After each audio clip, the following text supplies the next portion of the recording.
Okay, well, I'm Ron Rogowski. I'm a visiting professor here, and I have the privilege of introducing our speaker tonight, Joe Joffe. I guess I should start with why I think Joe has such an interest in issues of international security and conflict.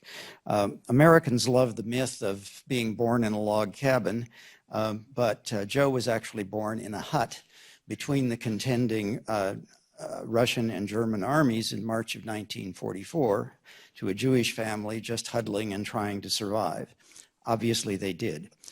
They returned to Berlin, where he spent the early years of his life, went to gymnasium, came as a high school exchange student to Michigan in 1961, and I think began a kind of sometimes turbulent love affair with America. He was an undergraduate at Swarthmore College, and that he really regards, we were talking about it at lunch today with some of the students, as his formative experience, and he remains a huge fan of Al Bloom, so glad we have that connection tonight.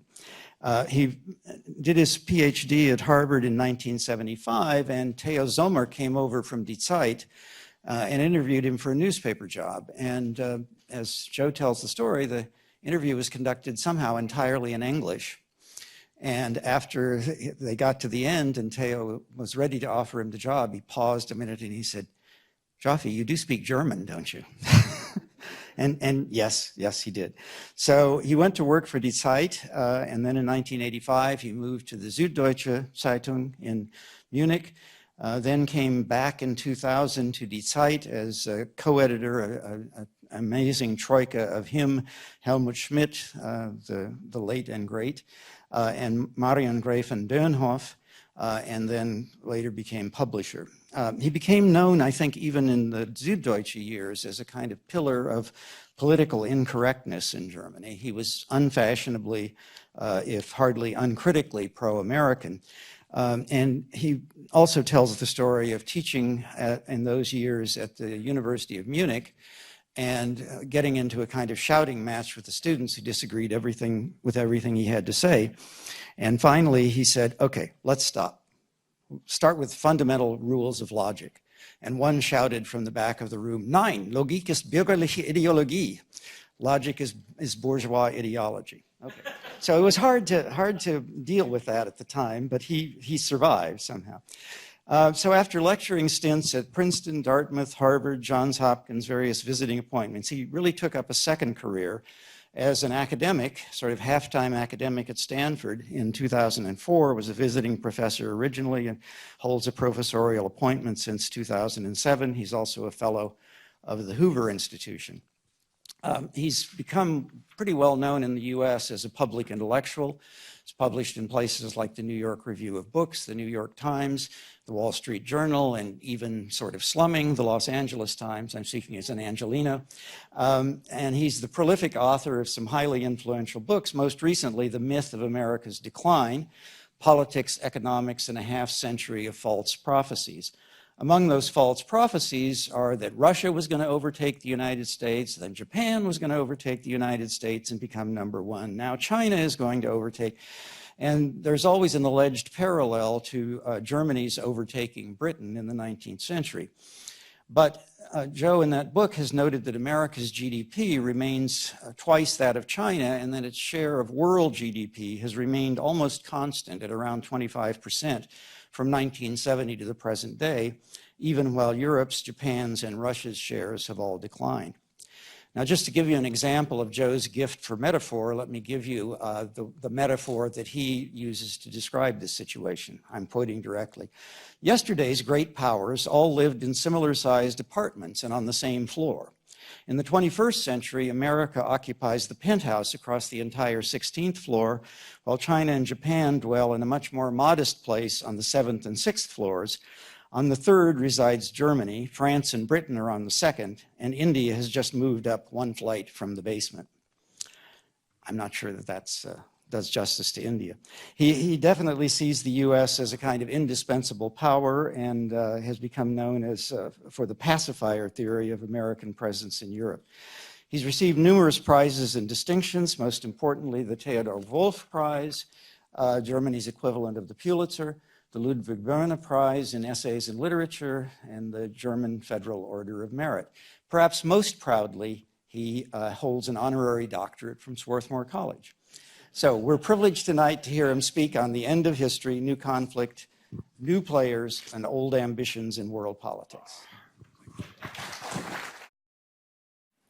Thank you for having me here. A quarter century ago, my Stanford colleague, Frank Fukuyama, proclaimed the, quote, end of history, unquote, in an article and then a book that reverberated around the world.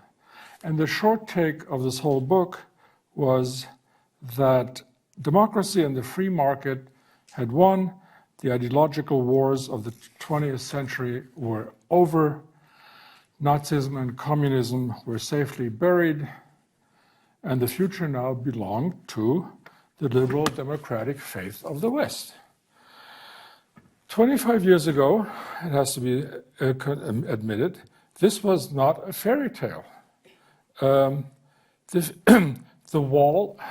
Berlin Wall had fallen peacefully. A couple of years later, the Soviet Empire fell also peacefully.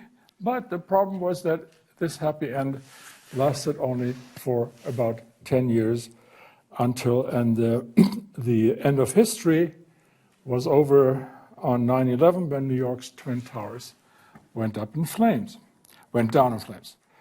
So the old ideologies had indeed been buried, but suddenly there was a new one, just as murderous as the old ones. Only the color had changed from the red of Bolshevism via the brown shirts of Nazism to the black flag of Islamism. So we had confused the brief respite with the dawn of a new era. Let's put this more conceptually. The death of any particular ideology, like Nazism and Bolshevism, does not bespeak the end of ideology as such, which is because ideology is the greatest driver of human history, of conflict in human history. Why not? Ideology, whether it's religious or secular, justifies why I should have more than you: power, wealth, status. So in that sense, ideology will not disappear, cannot disappear. It's a historical constant. So if you look at the short list of the current lineup, we have Islamism, nationalism, tribalism, anti-capitalism, multiculturalism, neo-authoritarianism, what have you. So the end of history, that's my first point, was a fallacy. Now there are, I count 5 conflicts, 5 new conflicts that torment the current world. One is the resurgence of post-communist Russia. So this is, you might call this the return of history in the 19th century guise. We thought that in Europe at least, conquest and war had gone for good. The grab of the Crimea and the quasi-absorption of southeastern Ukraine say no. In that part of the world, it is back to the future, except that Putin's Russia invokes not communism, but 19th century nationalism. It's about power, possession, and expansion, as in many centuries past, if you look at the international system. And Russian military spending grows by about 10% every year. Moscow is probing NATO's defenses all over the alliance's periphery, from Turkey to the Baltics. That's point 1. Point 2, the second conflict, is the resurgence of geopolitical rivalry in Asia. So in the Pacific, too, it is back to the future of the 19th century. But the competition between the US and China is a lot more subtle than in Europe. It is, if you want, chess, not kickboxing. Like Russia, China is also arming at double-digit speed. It's building up an area denial capability in the Pacific, threatening the US Navy with long-range bombers and a blue water navy. But this rivalry, it's important to remember, is not like the 30s between Japan and the United States. Those two countries had very little economic intercourse. So this rivalry is encased by strong, high walls of interdependence. They're enmeshed in very strong commercial ties, and so the mutual benefit tends to dwarf the logic of zero-sum games where my gain is your loss and vice versa. But let me add at this point a historical footnote. On the eve of World War I, Britain and Germany were each other's second best customers. But that did not keep them from going to war in 1914. There was a second line of conflict. Third is the Middle East, the greater Middle East, where I would argue it's not the 19th century, but the 17th with the weapons of the 21st. Why would I say 17th century? Because this conflict is at least analogous and comparable to the religious wars that embroiled two branches of Christianity, Catholicism and Protestantism, in the most cruel and longest warfare Europe had ever seen. Why so? Well, if you have God on your side, as both of these thought, you don't compromise, you don't deal, but you fight to subjugate and eliminate. And that took, the better part of 2 centuries. In today's Middle East, I think it's the same story, except, it's Shia versus Sunni, and grouped around core states like Iran and Saudi Arabia. But it isn't just the 17th century. Add to this bloody brew the weapons of the 21st century. Missiles, fighter planes, drones, and all of this in the shadow of nuclear weapons that will surely spread if Iran does not stick to the agreement, defies it, and goes nuclear. And there's a very good chance that if Iran goes nuclear, so will Saudi Arabia and Egypt, with the help of Pakistan, which built a long time ago the Islamic bomb. That was conflict number 3. Now number 4. This is, I would call, the curse of failing states and non-states. Here, you might argue, the return of history goes back even farther than the 17th century, to the days between the fall of Rome and the rise of the European nation state around 1500, starting with Spain and France and England, followed later by Prussia, Germany, and Russia. Today is the bloody drama of Syria, Iraq, Yemen, Libya, Afghanistan, Central Africa, where it is the war of each against all. You might ask, why now? Because after all, these countries had harbored hostile faiths, sects, and tribes in the past, and yet they did endure as states. Well, the answer, I think, is very simple. Because there is no longer a central power that suppresses internal conflict and maintains some kind of order. And these strong men like Gaddafi and Saddam are dead, and Assad is alive but has lost control over his country. So the cynic would say, so let them kill each other. Wrong answer, because such conflict inevitably sucks in outside powers, just as it did during the religious wars in Europe, as in the 30 Years' War, which was both about faith and about power and expansion. Actually, that process has already begun. Iran's fingerprint is all over It's all over the region, from Lebanon to Iraq. Russia has entered the fray, and reluctantly, the United States is being pulled back into Iraq and into Syria. Into Iraq, Obama had abandoned 4 years ago, and now, as you can read in the daily press, the US is bombing ISIS across Syria, the Syria-Iraq theater, and of course there's sundry other nations, the French, the Brits, and Arab nations. Fifth and finally, the terror wars. Now, terror is from a strategic point of view, terror is a very strange, I mean, I'm not talking morally now. Terror is a strange animal, and that's why it's so hard to combat, because it's do-it-yourself warfare. That needs no armies, that needs no general staff. Terror is so difficult to eradicate because it offers no targets.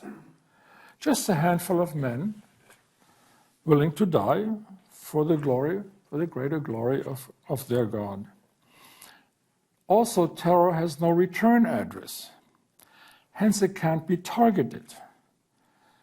Or it deploys among urban populations on which the West is loath, certainly hesitant to deploy, to impose what we nicely call collateral damage. And you can't deter terror because suicide bombers, by definition, don't fear death. They want to die. So everything we know about warfare, which we learned in the last several thousand years, doesn't really apply to this particular form of 21st century warfare. Who knew that Mohammed Atta, the mastermind of 9/11, was hanging out in a Hamburg mosque? Where were those killers who attacked Paris or Brussels or Copenhagen and Madrid and London some 10 years ago? That's what I mean. Terror has no return to sender address. So here too, it's a mix of the 17th and 21st century. 17th century is about faith, and faith is one of the most powerful force multipliers you can get, making people, motivating them, rendering them immune to fear, and so on.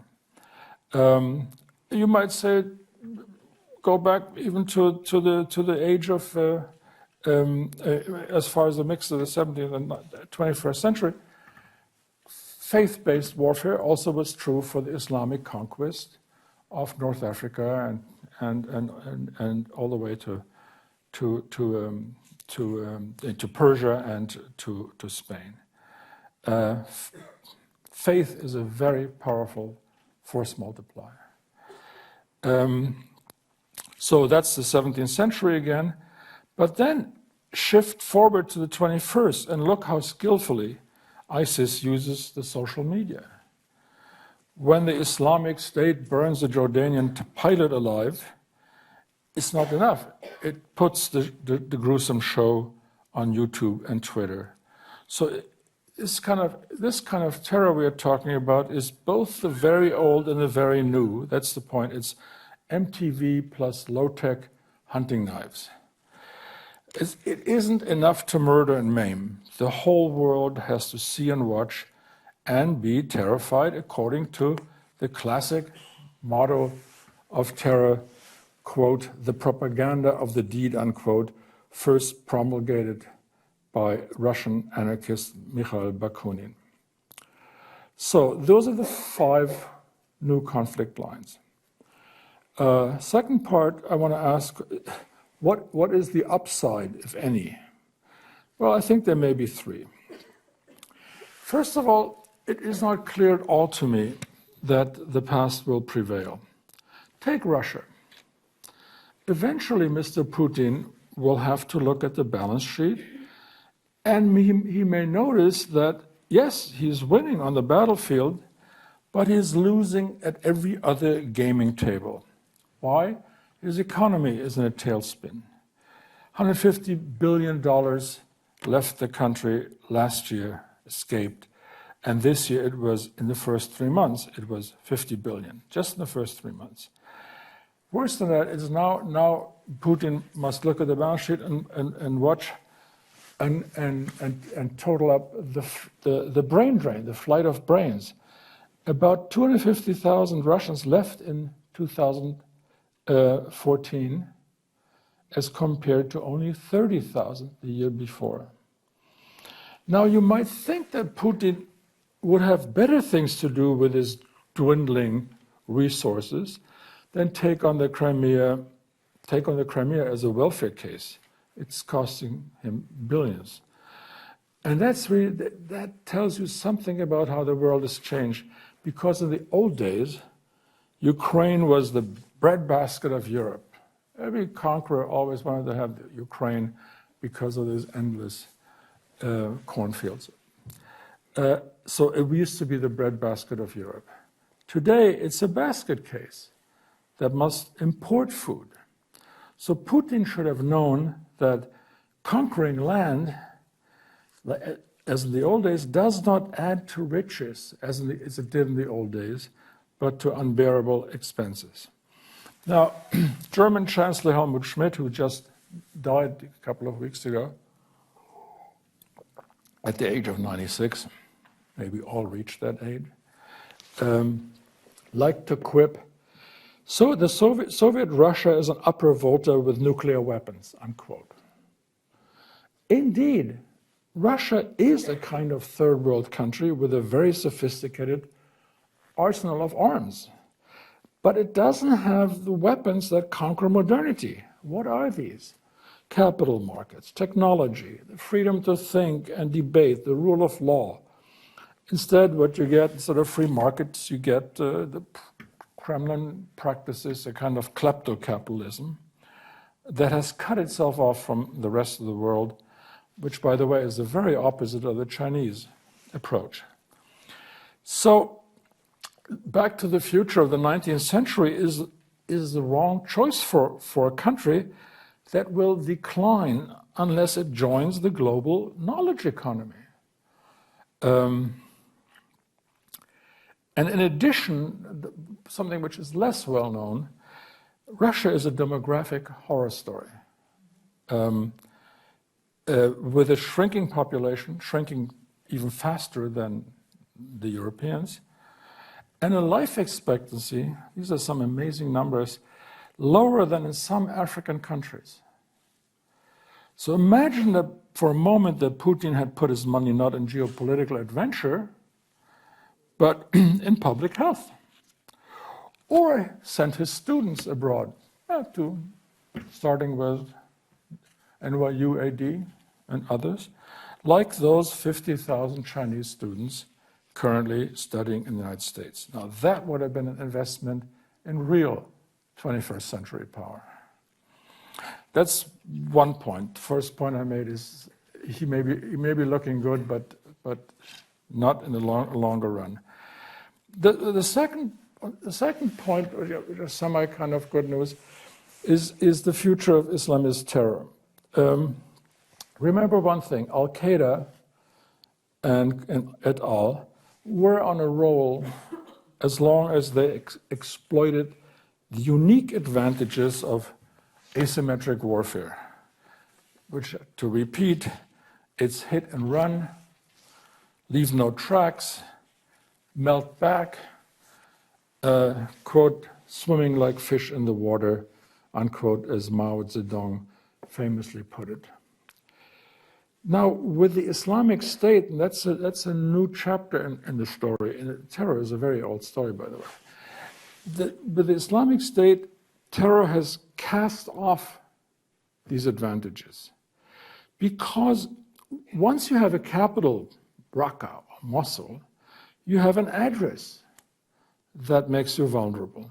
Once you fight, as ISIS does, in large formations, which no terror brigade ever did, once you fight in large formations with heavy weapons and supply lines, you offer a target.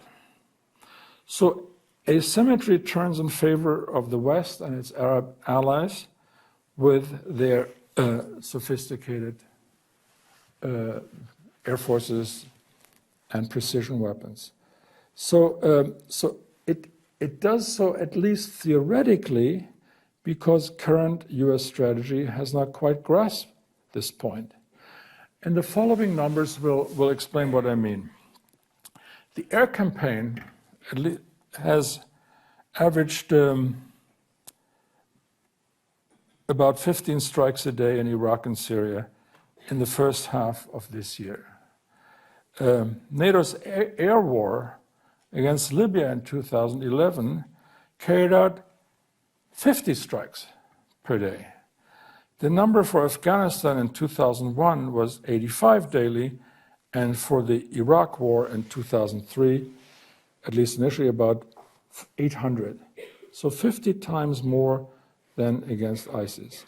In other words, you have to conclude from that, if the West does not use its advantage, then the enemy obviously will profit from his. But this does not invalidate my general point, which is once terror begins to act like a real army, it gives away its classical edge. The third, at least some semi-good news, for all of its sophistication and cruelty, terror does not pose a strategic threat to the West. Terror excels at isolated mayhem, but a sustained Islamist offensive that would reestablish a caliphate is not in the cards. ISIS can only break states that are already broken. It cannot impose itself. That's what I mean by strategic victory, is when you impose your own will on your target. Let me add a conceptual point.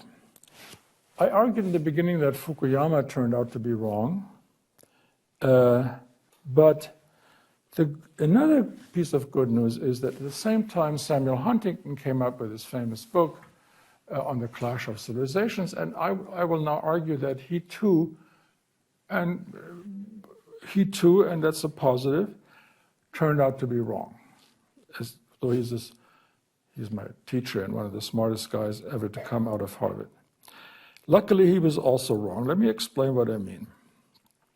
So while Fukuyama was making waves with The End of History, Samuel Huntington scored a global hit in about 34 languages with I just mentioned it, his book, The Clash of Civilizations. And the most memorable phrases in that book was, Islam has bloody borders, and the West against the rest. Actually, it is not us against them. It is not the West against Islam. That is the good news I mentioned. Actually, and now the bad part, actually Islam's bloody borders run mainly on the inside of this great civilization. So the clash of civilization is a misnomer. The truth is that this Arab Islamic world is, to recall a nice turn of phrase by historian Neil Ferguson, that this is a clash, a civilization of clashes. Not a clash of civilization, civilization of clashes. And meaning that terror and war claim more lives by orders of magnitude inside this world than in the West.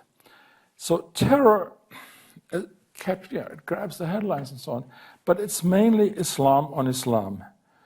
The massacres in Paris, as I said, grab the headlines, but they pale in comparison with the terror against fellow Muslims.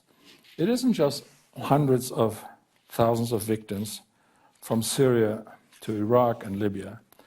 Remember, the longest and most cruel war in the Middle East was not Arabs versus Israelis. It was Iraq versus Iran for 8 long years in the 80s with 1 million dead. So next, in my third part, I want to ask, what can the West do about it? Well, I'm sad to say, very little. And I will argue that these deadly fires must burn themselves out. And if religious warfare in Europe serves as a useful analogy, we're talking 16th and 17th century, if that's the analogy, it may take a century or more if the European example has a general lesson. So the Westphalian peace, which ended the 30 Years' War, came not from reconciliation, but from sheer exhaustion. And it was built, that peace, not on a secular state or freedom to choose your religion. It was built on the confessionalization of the European state system. By that, so to make it put it very briefly, so it was Catholic states in the south, Lutheran states in the north, in between Germany, half and half. The north is Lutheran, the south is Catholic, but inside the country, strict segregation of the creeds, with the Protestants in the north and the Catholics in the south. So even within a single country, you had, well, it wasn't ethnic cleansing, but it was these two creeds, though both part of Christianity, did not have an easy time to live with each other, let alone marry each other and do business with each other. That only stopped in the 20th century. So I think that the strategic imperative is to contain and quarantine the violence. From a humanitarian perspective, what I just said is cruel to the max, given hundreds of thousands of victims. But the strategist has to ask, how do you intervene in Syria? On whose side? Do you fight Assad and strengthen the Islamic State? Or do you fight against the Sunni militias and strengthen Iran and the Shia militias? And in other words, just like in the 30 Years' War, a settlement is, I think, out of reach. And if that's so, a kind of sustained intervention will be bloody and futile, as it was then in the religious wars in Europe. Unless, again, the strategist talking, unless it feeds on the unique strengths of the West. Superior technology that turns asymmetry in its favor. So why, you might ask, why not be more ambitious when the heart cries out for millions of refugees?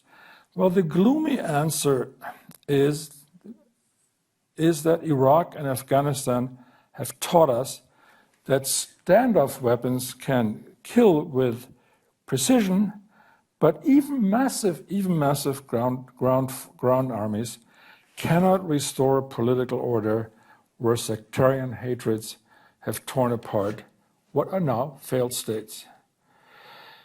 Yes, you might say, but what about the US imposing on Germany and Japan democracy? Don't forget that the price for that was the almost total destruction of both countries before democratization, successful one, by the way, did set in. So from that, I conclude that the strategy will have to be modest. The West and its Arab allies will have to do what it does best by turning asymmetric warfare against ISIS. Again, use precision and standoff weapons, space-based surveillance, and air superiority to use Mr. Obama's words, to decimate ISIS and keep it perpetually off balance. Killing its leaders with drones, it's okay, but it's certainly not enough. ISIS, here's the main point, ISIS has to be deprived of territory where it trains its fighters, exacts taxes, turns oil into revenue. Its command and control networks, depots, supply lines must be targeted without let-up. And I think this is where the West's ample means will fit modest, repeat, modest strategic ends. Now, in my fourth and last part, I would like to shift from the return of history, with which we have spent so much time, to the future, notably by looking at the nature of power in the 21st century. Which kind of power, which sources of power will prevail? And so, to make the point, let's divide the world into two. In one segment, history definitely has returned, and that's the segment from Moscow to Beijing, from the Bosporus to the Hindu Kush.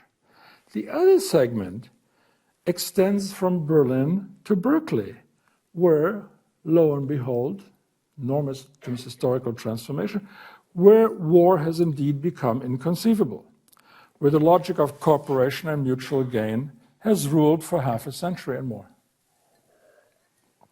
Here, history isn't coming back, but forging ahead at the speed of light. This is where, to put some names in the story, this is where Larry Page calls the shots, not Vladimir Putin or al-Baghdadi. What's happening here is that Google, Uber, Netflix, and whatever comes down the line to displace those don't vie for strategic real estate, but for the bottom line. The epicenter of this world is Silicon Valley, where the future is being invented 24/7 by the rest of the world, by Americans, by Brits, by Germans, Chinese, Israelis, Russians, you name it. Its heroes are not generals and conquistadores, but what they call in the business the great disruptors. People who don't want to grab a corner of the old market, let alone grab agrarian lands, but create new ones, new markets. The disruptors, to repeat the idea, they go for virtual empires, not for real ones that Putin is trying to reconstitute in Eastern Europe. And what are the sources of power here? Well, the source of power are invention, broad and deep capital markets. It's brains and somebody else's money. It's great universities. It's the freedom to think and to invest, to dream, and to fail, by the way, and to fail.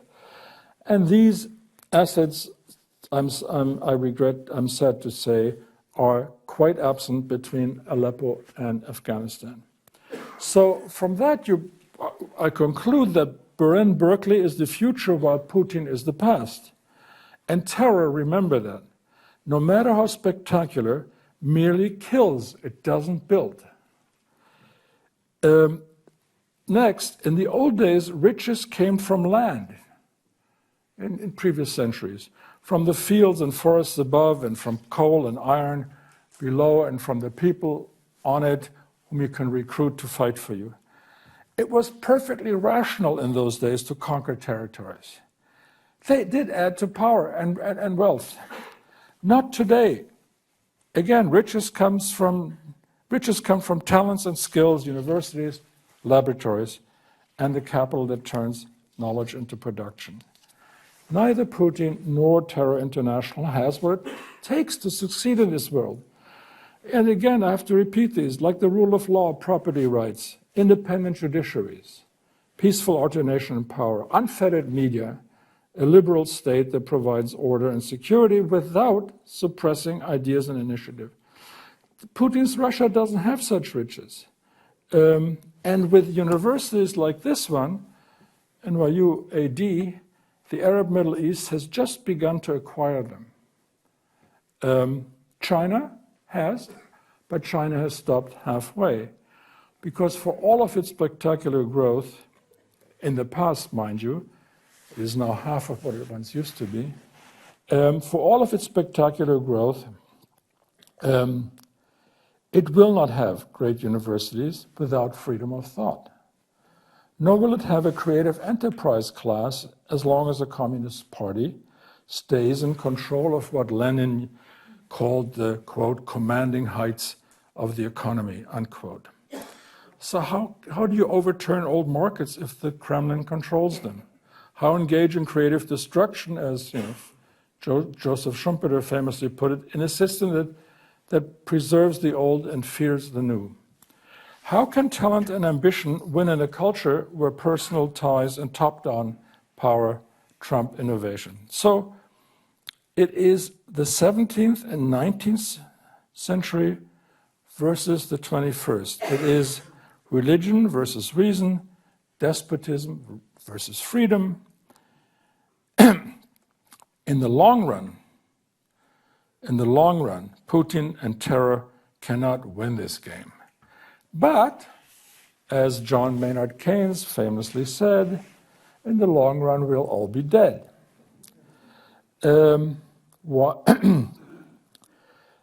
So in the short run, the forces of the past certainly are on a roll. I mean, one has to be realistic. They are more ruthless and destructive, while the democracies are messy and self-absorbed. So in the short term, these asymmetries surely favor the past. Why? Well, in part, my answer is, at least 50%, because because since the end of history, quote unquote, the democracies have been disarming both psychologically and materially. We really did believe in the end of history and proceeded to cash in our peace dividends.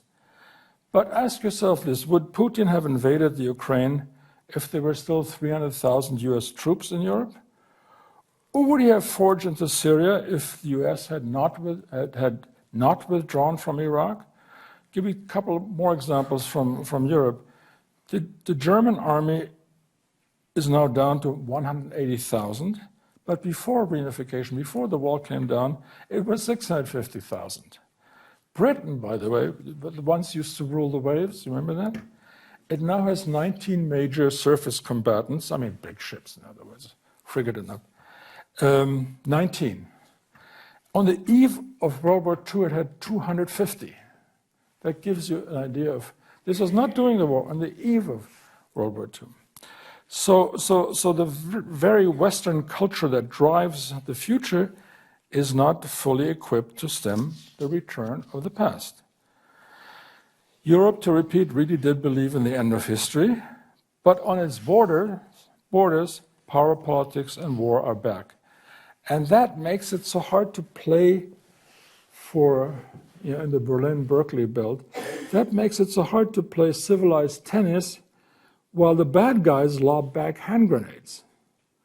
And again, how will it end? Well, in the long run, I'll bet on game, set, and match for the Berlin-Berkeley team. But in the medium run, this lineup will stop the return of history from coming back, only if it relearns what the Romans taught us 2,000 years ago. If you want peace, prepare for war. Or in modern terms, to deter is a lot better, cheaper, and effective than having to fight. On that happy note, thank you for listening. And now, Ron, come up here and fire away. Thank you.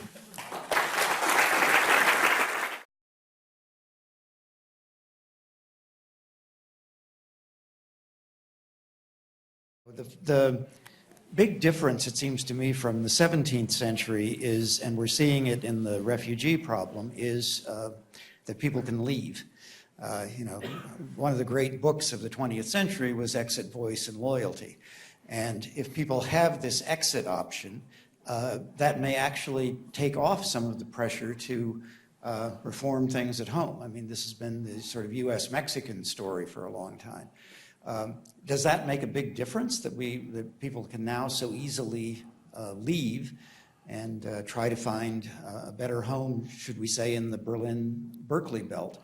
What were all these folks doing that left for America in the 19th century? millions of them, right? Yeah, but I was talking about the 17th century. You wanted to talk about religious. Okay, where they couldn't go very far because they didn't have didn't have jet planes and all that. That's true, but of course it will relieve. But what will it do to the Middle East if the most talented, the most ambitious and young leave? It's like, it reminds me of East Germany, where until the wall came down, some 3 million people left. And those who leave are always the young and the talented and the best educated. So where did that leave the GDR? And of course, let's be realistic, it doesn't exactly do wondrous things for the recipient societies, which are European. It's not the United States, it's not the Middle East, well, except Jordan and Turkey. I think there's no net gain in this. What do you think? You're the speaker, man. Good evening.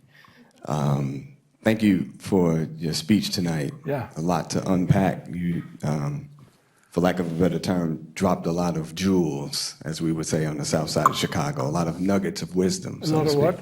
Oh, Nuggets of wisdom, yeah. You're from the south side? Yeah, I'm from the south side of Chicago. You went to University of Chicago? No, but I'm from the south side, so, which is the chocolate side. It's the good side, yes. Now, there's something that you said, I want to highlight a point that you said that I thought was very important with Ukraine being the breadbasket of Europe. Now, I must admit that I am suspicious of the demonization of Vladimir Putin. Oh. For example, Russia's position in Ukraine is demonized while the role of Western multinational corporations such as Chevron, Monsanto, in the region are ignored or denied. That's an example of why I'm suspicious of the demonization of Putin. Now, in today's world, if there are two poles, one being the Berlin-Berkeley belt, Washington-led West, versus Eurasia, Russia, China, and developing nations, why is it impossible for these two poles to exist? Why does it have to be unipolar versus multipolar? Okay. Well, I don't think anything in my talk demonized Putin. I depicted him in a kind of by way of left-handed compliment as a pretty smart strategist who can get the most out of the least and understands risks, measures them carefully, and doesn't do any more than what the Russians used to call the correlation of forces allows. So I think he's a pretty smart dude, and he would do well on the south side, by the way. Yeah. Nobody would diss him. So that's but that's not demonization. As far as the West, the Washington, is Ukraine, is that an issue about large-scale corporations? I wouldn't think so. It's really something about from a European. I'm giving this talk from a European perspective. We had no violent border changes for 70 years for a continent where every single significant war in the last 500 years that erupted and fought. That was pretty cool, I thought, that we had suddenly transcended ourselves. I don't think you can explain what Putin did by in terms of large multinational corporations. He saw an opportunity, he grabbed it. He thought that Khrushchev did a wrong thing when he gave away the Ukraine back in the 50s. He did. Conveniently forgotten that the Russians had actually stolen the Ukraine first back in 1758 with the help of a German princess called Catherine the Great. So I don't think this kind of economy-based explanation takes us very far. Good evening. If I understood you right, you were giving us reason for optimism that we could defeat our enemies, you were championing certain Western traditions, resources that might allow us to overcome these threats to our freedom. And you mentioned rule of law, unfettered media, freedom of thought, choice, free markets, constitutional checks, and so on. Yeah. Now, I just wonder if these great traditions, these principles, increasingly seem historical and receding, that are less on the agenda of the Western powers than they used to be. I wonder, are we observing the same world? Well, first of all, I think, rule of law, freedom of thought, and all of this is pretty good stuff, because you being here is a testimony at a great university, testimony to the traditions I invoked. That's one thing. Let's say, if we compare American policy in the early 2000s, the democratic agenda, bringing democracy to the world, is that still an agenda? Is that agenda still on the table? I would say under Obama, it has virtually disappeared. Human rights, democracy promotion has virtually disappeared. And I understand why, because it didn't work so well to implement that agenda.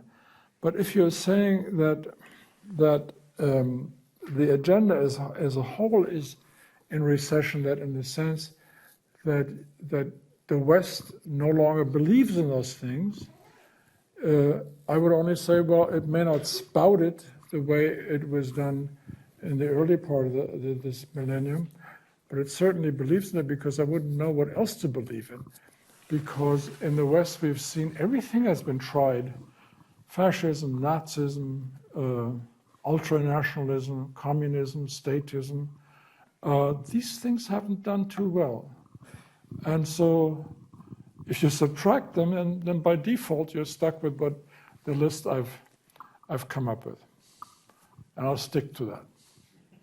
Why would I speak here if I didn't believe in freedom of speech? Thank you so much. You mentioned that you do not like a change in the borders of Europe. Now, considering what's going on in our region, do you like a change in the borders of the Middle East? And if yes, how would you see it? Thank you. That's a very good question. I'll evade it as follows. We've had, 1,000-fold border changes in Europe since the demise of the Roman Empire. And so we were happily counting our blessings that this old European habit had stopped.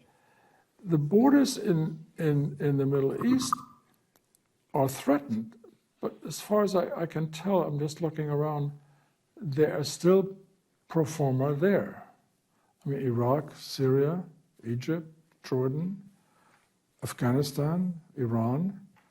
The borders are all there, but they are contested not from the outside so much as from the inside. So, example, it's not beyond our imagination that both Syria and Iraq will be partitioned, de facto or formally. I mean, what we have here is the sorting out by a great deal of violence of hostile tribes, creeds, clans, ethnicities, which were held together by authoritarian regimes, and so the borders are being changed on the inside. Like the Kurds. Kurds suddenly have a quasi-state. Is that a bad thing?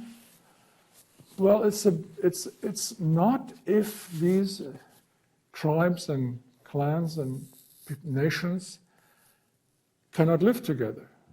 Then I would argue by default that it's better to either federalize, partition, separate, whatever, these entities. And let me, in the end, also come back to Europe. The peace after religious warfare in Europe was what I called confessionalization of the nation state. This is mine, this is yours.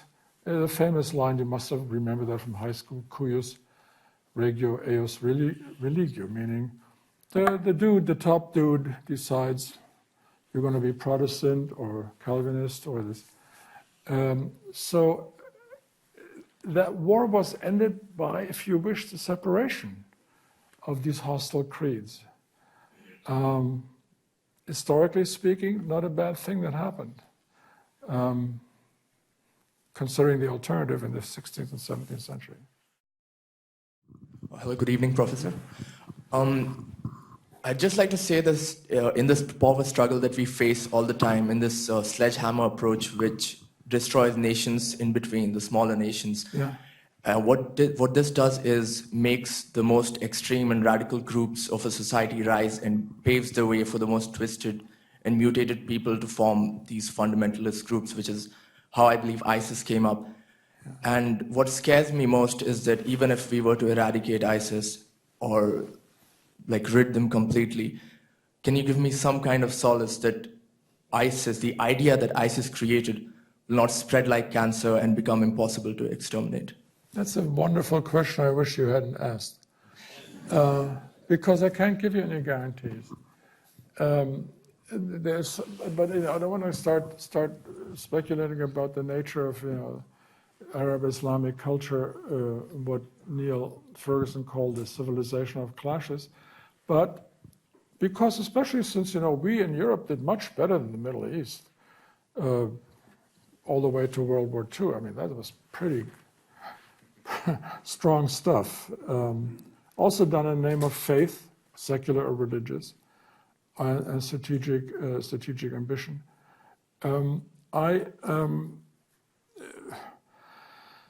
Europe has taken a very long road towards modernity, where suddenly citizenship was no longer tied to ethnicity and the right faith and the right class. Those civilizational gains came very late in the game. They came in the late 20th century, and compare that with what went on before. So if you believe in historical analogies, it's the outlook is not so happy. But I think, let me repeat, I think if one separated these groups and unscrambled the omelet, so to speak, that would be an important, critical, not just important, a critical step. Because but you know how difficult it is to unscramble scrambled eggs, right? It's a very cruel exercise. It's called ethnic cleansing and all this kind of stuff. I have to wrap up with another of Joe's stories. He mentioned Ken Waltz in passing, and he was a speaker at a Festschrift for Ken Waltz, and he said, "We're here today to honor Ken Waltz, but which Ken Waltz are we honoring?" Did I say that? Yeah, you said this. At least you told me you did once. So, see, your memory's failing again. And so he points out the many contradictions in Ken Waltz's work, where he said this one time and the opposite the next time. And Waltz replied with the thing that every professor has to keep in mind. The only thing worse than a student who remembers nothing of what you say is a student who remembers everything that you say. So nonetheless, we'll try to remember everything you said. So thank you very much.